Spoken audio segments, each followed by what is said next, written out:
学霸学姐加你了吗？加了。为什么我申请要加他不理我呢？那你再申请一下。我申请2回他都不理我，为什么？这个。对，我跟你说啊。384对，我跟你说，我这384、385我都选了，都是这个迪拜老师的，因为你看他俩背景。瞅，不是384、385不是有前置课程吗？对呀，前置课程是一样的，因为你有一门可以选。为什么可以选？你学过 HR 的，他的前置课程就是一个 HR management， 然后有那个。这个就是迪拜老师，他给我发信了，就他给你发信了。我不是选上课了吗？他不是让我也要看吗？所以我跟你说，你就算有2门选不上，你384、385都可以选。这个选不上，我只能因为现在你看他俩的背景是一样的，我只能选上了。为什么？不知道为什么是炮给我操作的。你跟他沟通啊！我都2门都可以选。我现在我2门都不一样，你背景跟我不一样，我是零背景。你零背景，你一个这个。你看他前面前置课程，我这个数字标。他俩前置课程是一样的，你的问题你没听懂吗？他俩前置课程是一样的，你一个可以选，另外也可以选。我不想选，我想选个这个。我已经有3门课，我已经选过了。我想选是这个。2K 明天下午课取消了，对，傻瓜，然后肉，我才看见。对，我们不需要上 marketing fundamental， 他们俩不上，我上。明天我也是有事。你挺好的，不上。不是他不上，咱就落一节课再补吗？这忒慢上不上找他钱？什么？你还上吗？我那个昨天那个 Mort 跟鸟，他已经帮我选上了，所以只要能选上，就不需要再找他签东西了。你选上啥？不需要任何的前置课程，我也可以选这些课吗？他说他可以帮我选上了，就是系统里已经显示这门课我能可以看的，不需要。明天你去找一下 Mort。哦，你看，正在录了呢。现在还在录呢。啊，我没按暂停。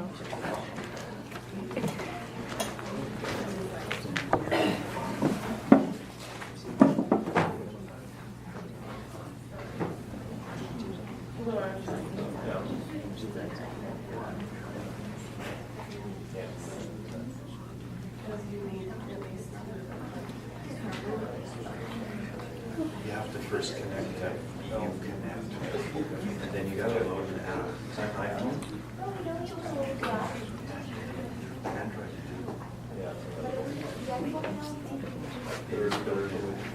Is that an iPhone or Android? I have to load an app. It's stupid.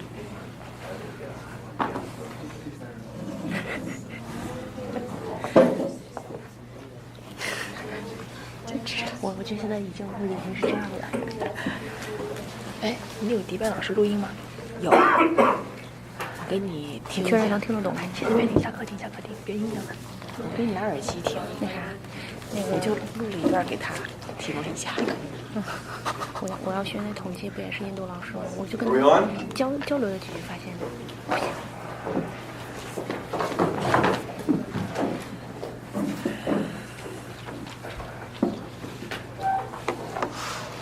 Okay, let's just quickly highlight something. One of the things you have to watch for, because I'm not particularly good at assessing this, is when I've told you something, there's going to be a point. In other words, there's a reason I've told it to you. It's never good enough to have heard what I said and think you understand it if you don't know what it's for or what you're supposed to do. So, a couple things. I just want to talk to you again. It is unbelievably important that you stay absolutely focused in this class. Okay? It's so important because you're going to have to recall detail. Not about history like we talked about today, but as we get further into the course. And you've got to take really, really good notes, okay, because the detail's there. So if you're not paying attention and taking really good notes about stuff, when I tell you to, which is going to be about now, okay, you're going to have problems later on because you can't learn that part of it that you take home if you've got nothing to take home. And I've come to the conclusion recently that students have been terrible about taking notes. What they do, some of them, is they record the topics. And they've got a list of topics, but they have no idea what they mean, right? And that would not be good. So make sure that you understand what I've said, why I've said it, and the detail. I'm going to let you know that at this level, what we're dealing with here first, it's pretty simple, it's pretty straightforward. Torts gets a bit more complicated. Contracts is extremely complicated. So you've really got to come here with your best game on for when you start learning about contracts. The contracts exam is, in my view, substantially harder than the midterm exam. So you really want to do really well here because you want to get money in the bank, so to speak, for in case the contracts exam doesn't go as well as you wanted it to. So try and get really good marks on the midterm exam so that you have it going in, because often people are borderline on that contracts exam. It's tough. There's some tough stuff. But we're not there yet. We're just on the simple stuff. So here's what I want you to understand. The king made courts, and this is very important. Same fact, same outcome. And why it's important is something I'm going to demonstrate now.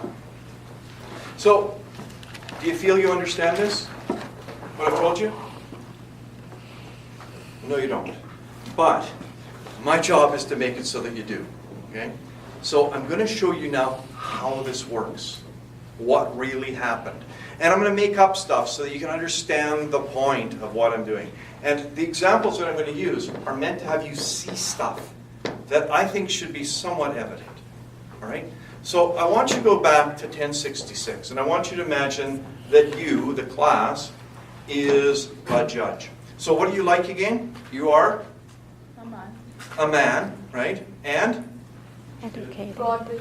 Yeah, you're a believer in God and a Christian, right? And you're probably somewhat educated. And you're not going to be a judge because I'm going to pick on you a little bit. Okay, what's your name? Ray. Ray? Okay, so this is the first case that comes before the court, okay? And Ray is charged, and it's proven that she stole a horse. Okay, do you understand that? So as a judge, how do you view, what do you think about the fact that she has stolen a horse? Is this who cares, or is it a serious thing? Serious. Why is it serious? Horse is probably hard to come by back then. It could be, but there's another reason. If it's not treated as a serious thing, everyone will steal from the others. That could be. In other words, we don't want things to go bad right from the start. But I want you to go back to the fact that this is a God-fearing Christian. Commandment, thou shalt not steal. What?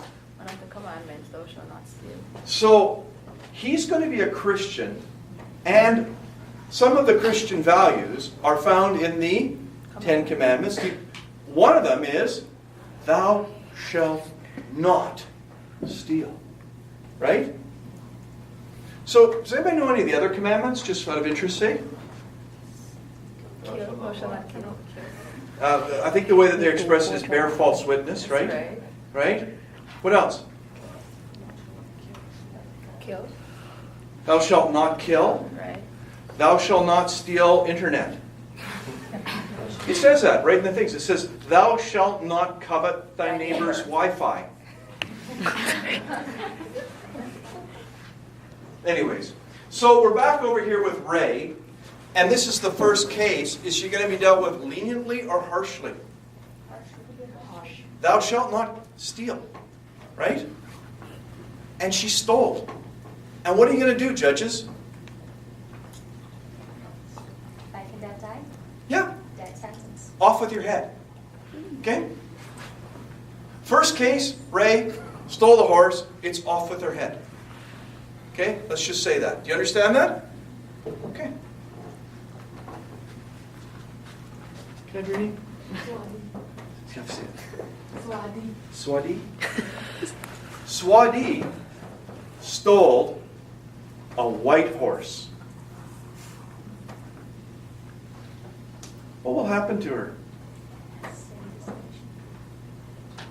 What's that disposition going to be? What will happen to her, folks? This isn't hard. We haven't even started getting hard yet. Off with the head. Why? Because that's what happened over here. Say it better. Why? Same fact, same outcome. What color was her horse? Doesn't matter. But hers was a white one. It doesn't? Color of the horse. Yeah, that's the height and the ruby. All right.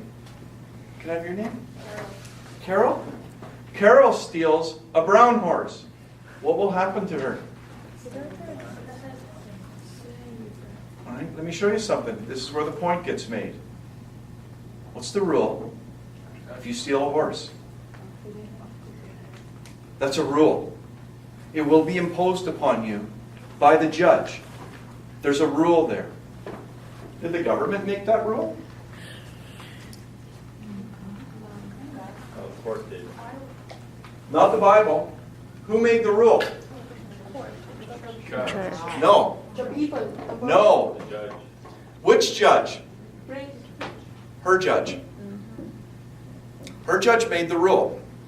Now, that's the rule. The judge made the rule. When the judge made the rule becomes what everyone is impacted on. It's going to be the same rule. Because of that same fact, same outcome, we have a rule. And the rule is, if you steal a horse, it's off with your head. And we know what the rule is. Okay?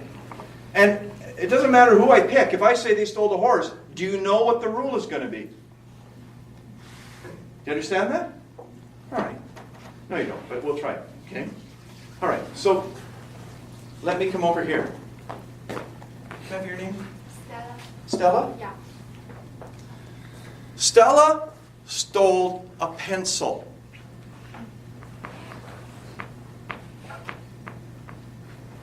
You're the judge. What are you going to do?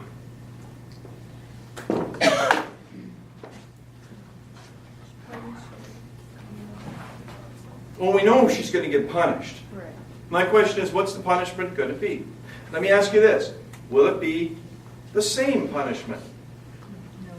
Will it be more severe? It'll be less severe. Why?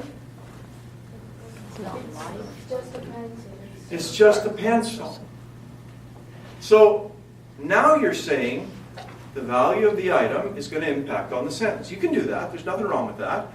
So, but you do have to impose a sentence on her. What's her sentence going to be? Stockade. What? The stockade. The stockade. For how long? A week. Okay, a week. But not off with their head. So she's got to sit in that thing, right? That's the stockade? Is that the stockade? Mm-hmm. Okay? And their head sticking out for a week. We'll feed you. Okay? But in the end, at least you're not dead. What's your name? Winwa. Winwa? Winwa stole a pig.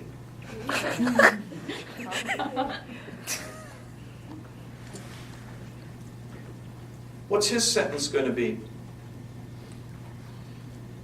Off with his head. So, do you realize that you are using this case and this case and this case and this case to decide this case? What are you doing? Setting a precedent You are, but why did you pick that one? because it's livestock. But why isn't it off with the head? Because it's soul. But that's what? Probably not as valuable as what you'd have a horse. So what you're saying is, when you steal, you're going to get punished. Okay, this is the rule. If it's a very minor matter, it's going to be 5 days in the stockade. If it's a more serious one, then it's off with your hand. And what's going to happen to everyone else who steals a pig? Off with the hand. Off with their hand. And everyone else who steals a pen. So, right? Same facts, same outcome. And you're still using these cases to deal with his. You're saying it's in between, so we got to find something in between, right? Do you see that you're doing that? And this is exactly how this works. Can I have your name? Nora. Nora. Nora stole a loaf of bread.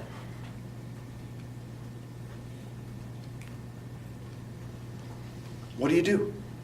Cut a finger off. So, is it less than him? Yeah. Is it more than her? Yes. Pencil? Okay? So, you're going to say off with the finger. But you see how you're still using these same cases to decide the outcome. But they're not the same facts, are they? No. Are these two the same facts? Yeah. Yes, the same. Are they? Just the color Did, when you stole the horse, was she stealing the same horse? No. Is it the same facts? Is it ever the same facts? A different day, different reason, different value, the horse things. But what you're saying is, it's same enough. Right? That we will follow the rules. But the rules are being created because of the other decisions. This first decision is unusual because there was nothing. The judge here had to make the first case out of nothing, so he made it out of his morals. And his morals are, God-fearing man, thou shalt not steal. I'm going to use my Bible commitment to make that case. But as soon as that one's made, it sets a foundation for other cases, and we use it to determine outcomes. We're still going back to that one when we're dealing with her. We're saying it's there, but it's more than this and less than this. Do you see how this kind of works? All right.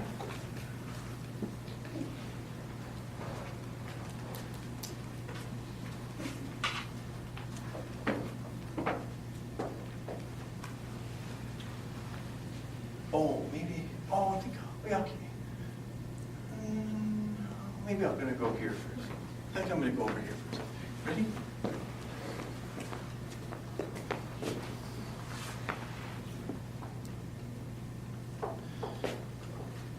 What's your name? Hamid? Hamid has this tiny little baby. It's very, very cute. It's only about 3 months old, dressed it all in the best blanket he could get, but he's a poor man. He has very little. And the baby gets him, smiles and cheers at him all the time. He's a happy little baby. But he's going to die. Because this illness has set in. And although you've done everything you can, and you're a single father, your wife died and giving birth to this tiny little baby, and you've resolved, you promised her on her deathbed that you would do everything you possibly could for this child. But it's going to die. Unless you get it medical attention. But there's no doctor in your village. The nearest doctor is 15 miles away. And the baby is not going to survive the night if you don't get it treatment. By the way, you can never argue with the facts in this course.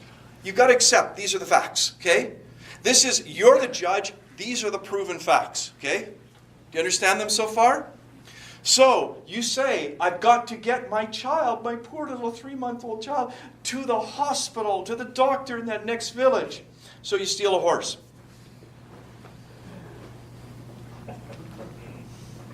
Take the child, get it medical attention, the child lives. Does Fahid? You're the judge, folks. Those are the facts. How many of you say, I'm not cutting off his head? How many of you say that? I'm not doing it. You've got the power, you're the judge, you're saying, I'm not doing it. So, if you're going to come to the conclusion that there is going to be a different result, what do you have to come state? Because the rule is same fact, same outcome. But you're saying, I want a different outcome here. overturn the horse. How do you justify a different outcome? There's only one way, folks. Different facts. You have to say that these facts are different. Right? What makes these different that you would not cut off his head?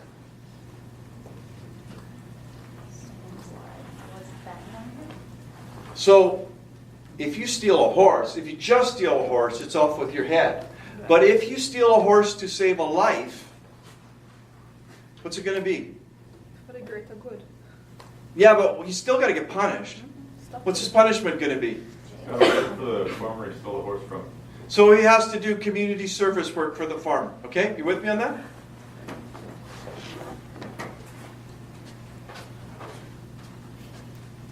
Can I have your name? Anna. Anna, you ready? You get the best one. Anna has a secret lover.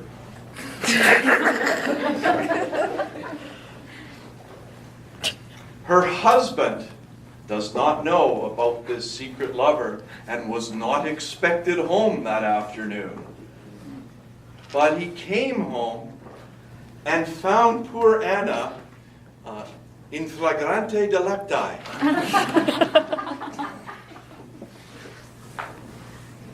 Make it up, folks. Okay?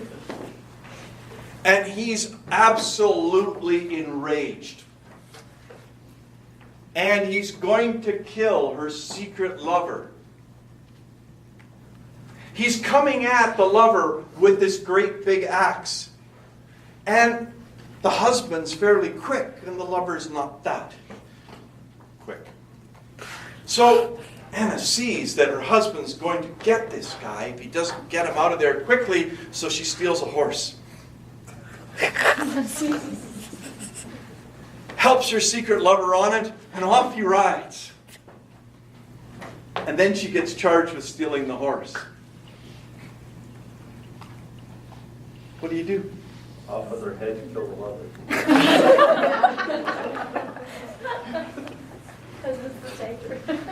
Yeah. Now, if you're the judge, and those are the facts, folks, what do you want to do? What do you feel should happen here? Thou shalt not commit adultery. Yeah, but she's not charged with that. No, She's but charged with the theft. And that's it. We're dealing only with the punishment on the theft. Now what? What do you want to do? You want to off with her head, right? You want to off with her head. Because this was pretty bad, wasn't it? But you can't. Why? Because the facts are different. Which facts are closest? The baby. Didn't she steal a horse to save a life? And therefore her punishment should be his. So she should go do community service at the farmer she stole the horse from. No. Well, if you're going to change the outcome, you got to say the facts are different. So wait a minute, let's add another fact. And Anna's secret lover was a child. Does that make it better? Because didn't he steal the horse to save the life of a child? So, what do you do, folks, if you're the judge?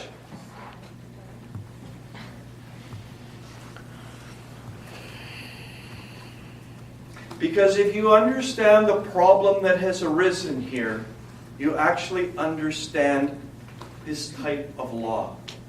This type of law has a name. Government made law is generally called statute law. This law, and it is law, there are rules and they will be enforced, is called common law. It was called common law because when, in 1066, they made this throughout the country, they said that the law will be common to everybody in the country. We're going to have one set of rules that everyone abides by because same facts, same outcome.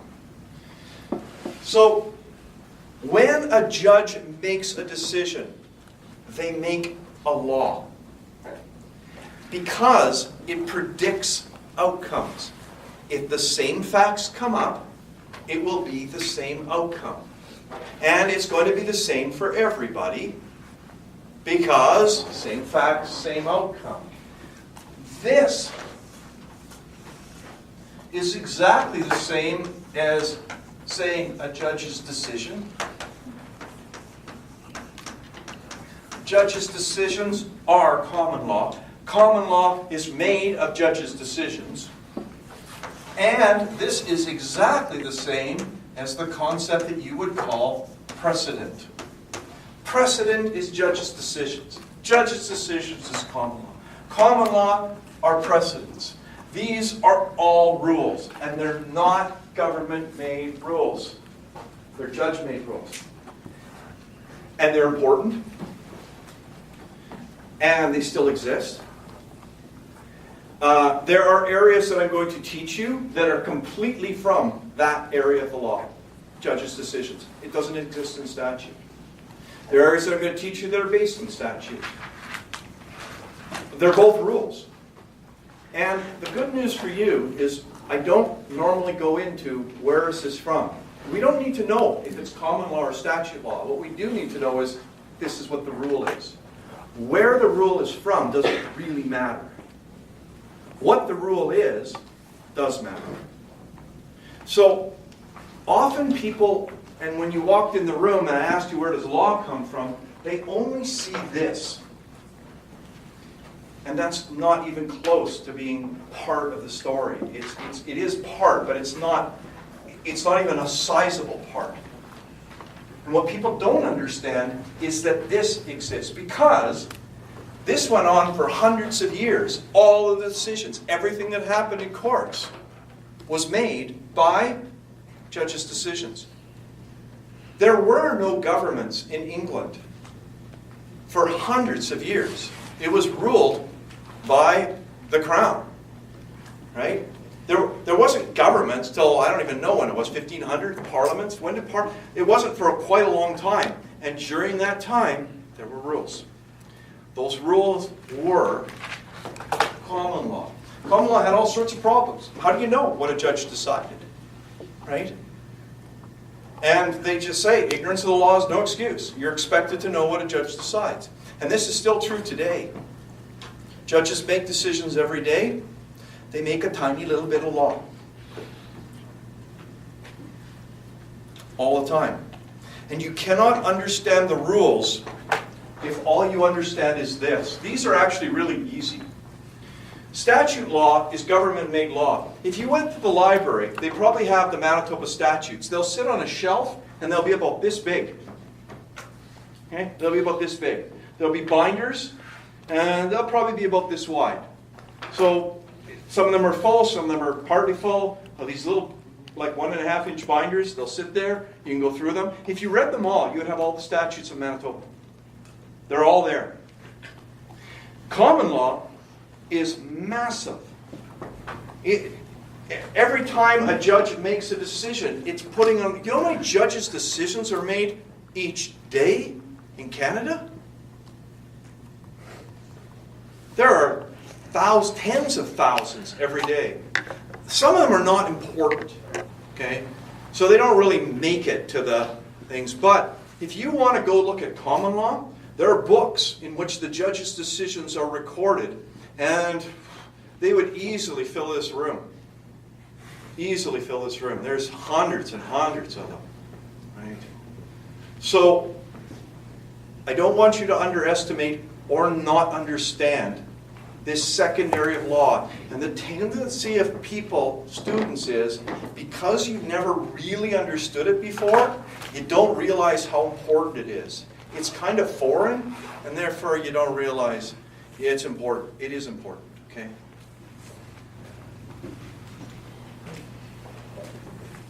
Are there any questions or comments about anything at all?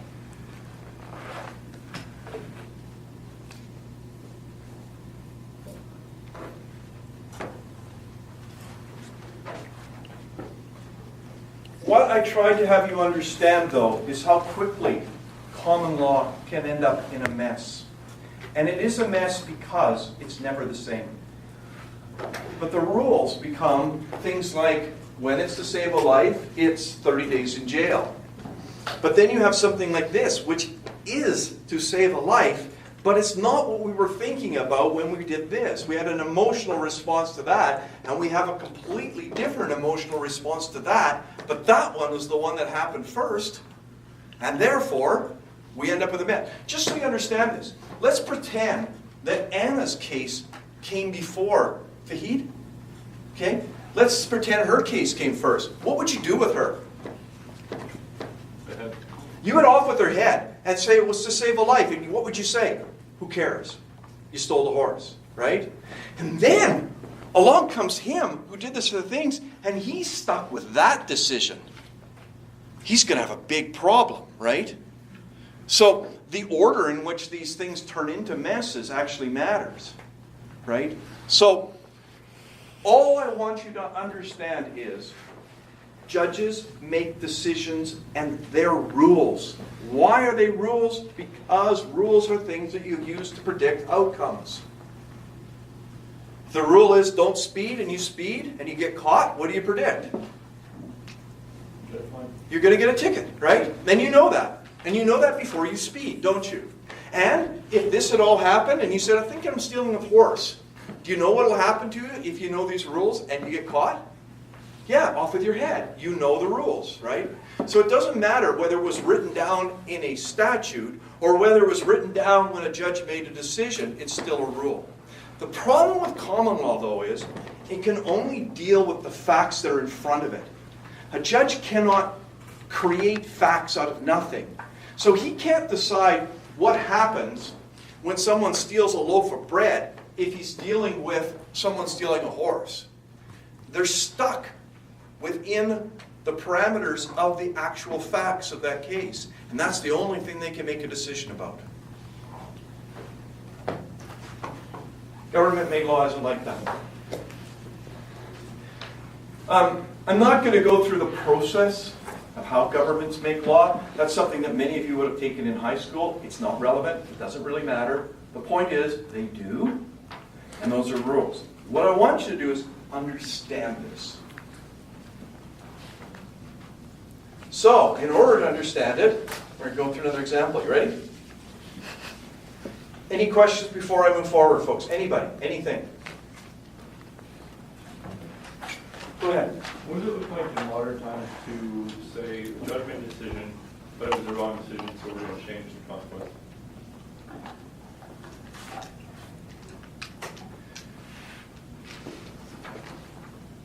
Until it's changed, and how it gets changed is going to be something I'm going to cover not tonight, okay? I'm going to talk about it.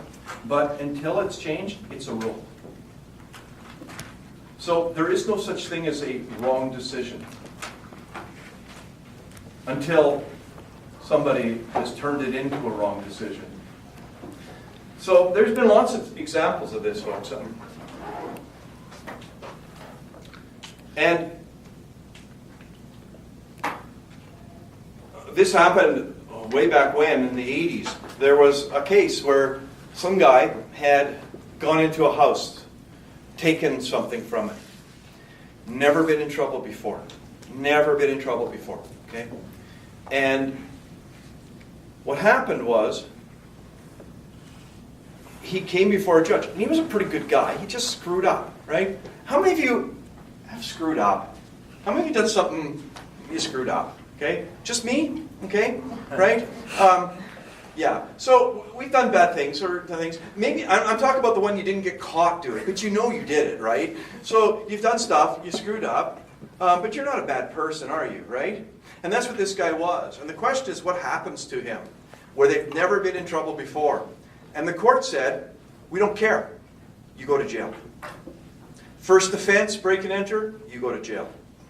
And when that ruling was made, every other judge had to do that with every other case. They hadn't really been a rule before that. People were kind of doing whatever they wanted. But they said, first offense, it's jail. And from then on, the first offense is jail. Now it's much more severe because we got these horrible, house, what do they call them? Where they go into the house and terrorize people, and that's not a month in jail anymore. That's like 7 years now, right? Home invasions, they call them, right? So these are all things that happen. But unless it got changed by a higher court, that's the rule. And all the other judges are supposed to follow that rule, whether they like it or not. Does that kind of make sense? Yeah, that kind of answers my question. Like when you brought up higher courts, like We're gonna- decisions, you can decide to give a different consequence in a higher court.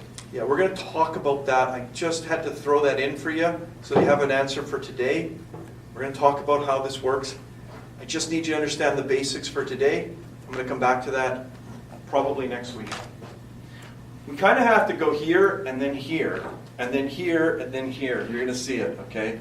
So we're going to go here, and then we're going to go here, and then we're going to go here, and we're going to go here. And then finally, this goes back to what I said before. You can't miss class because you will not have all the pieces. You won't have the ladder, right? So if you're here tonight and not next week, you won't have the full story.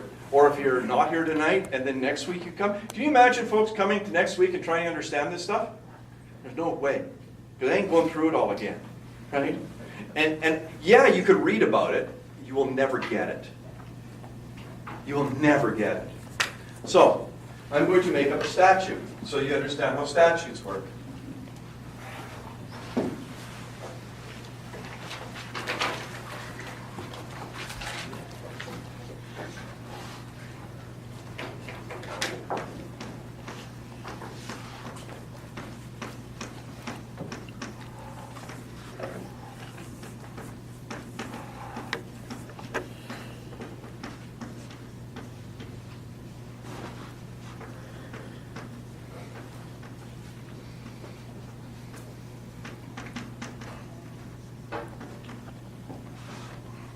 This, by the way, is going to be very important.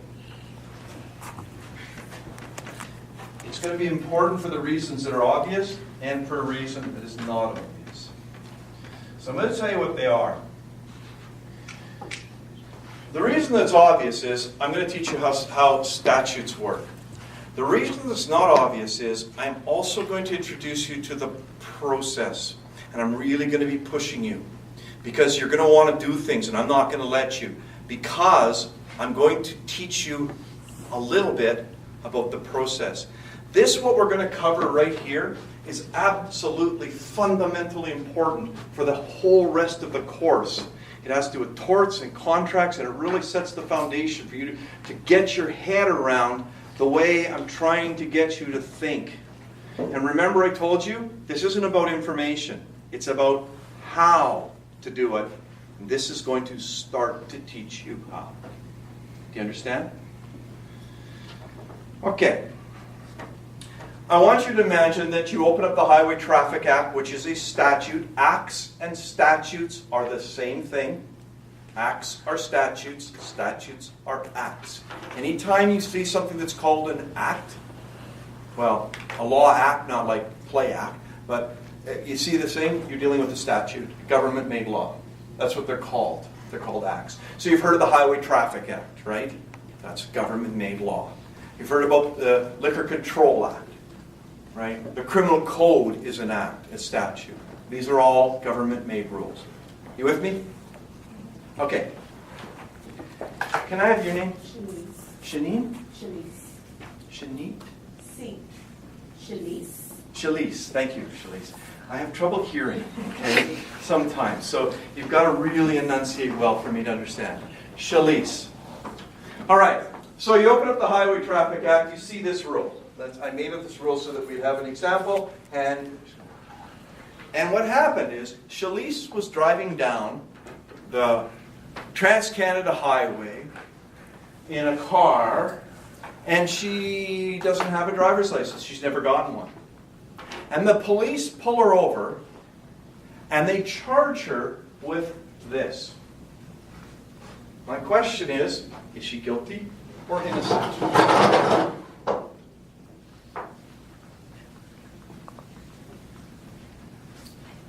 She's driving down the Trans-Canada Highway in a car. and she hasn't and never has had a license. The police pull her over and give her a ticket for that. Is she guilty or innocent? Okay, good answer. Here's the harder part. Why is she guilty? So I'm just going to pick up on this little tidbit of information I heard. Start to show you something. She says it's because she doesn't have a license. Let me show you something. Okay? Can I have your name? Sorry? Jalen. Chally? Jalen. Jalen? Yeah. Okay. Jalen is walking to school without a valid driver's license. And the police give her a ticket for that. Is she guilty of that? So your answer is she's guilty because she doesn't have a license. But she doesn't have a license and she's not guilty. What's the difference here? This is so important, folks. So, do we simply look at one part of this to determine whether or not someone is guilty? All elements. We got to look at all, right? And I want you to do this because it's important, okay? I want you to write down what I wrote up there. Just write it down.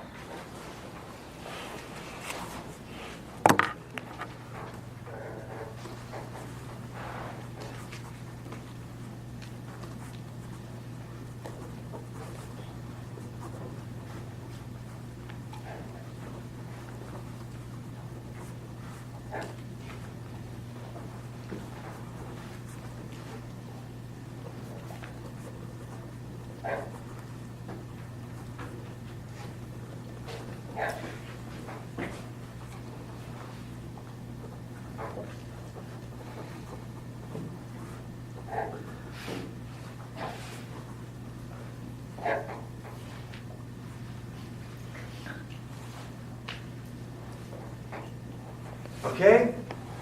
Most of you should have it down now. So, you recognize that there is more than one part to this, right? It's not, do they have a license or not? You recognize that, right? Even though you said the things, I know you know that it isn't because she has a license. It's because how many of these things have to be true for a person to be guilty? All of them, right? So if I said, a dog is driving down the Trans-Canada Highway, and I saw it on a video, I know it can be done, okay? And it has no license, right? And the police give the dog a ticket. Is the dog guilty of that? Why not? It's not a person. So, but they are operating a vehicle on a highway without a license, aren't they? So here's what I want you to do, and there's not a right thing or a wrong thing to do. I want you to put lines between the pieces. What are the components of this?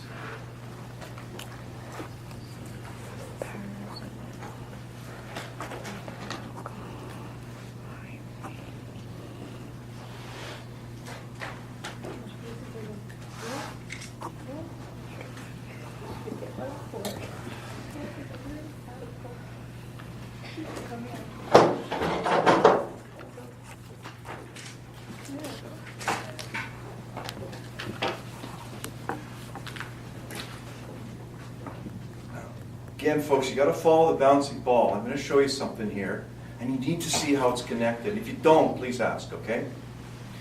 All right. Let's just step to the side for a second and say, I want to know if an animal's a pig. What will I look for to determine if an animal is a pig? What will a pig be like? Tell me something. What will it be like? How do I identify it as being a pig? It's got 4 legs. Okay, so it has 4 legs, right? And what else? Hairless. What? Hairless. Okay, short hair at least. Okay, what else? Can you tell me about a pig? Nose. Snout. It has a snout, a flat nose, right? Flat snout. And what else? What about its tail? Curly. It has a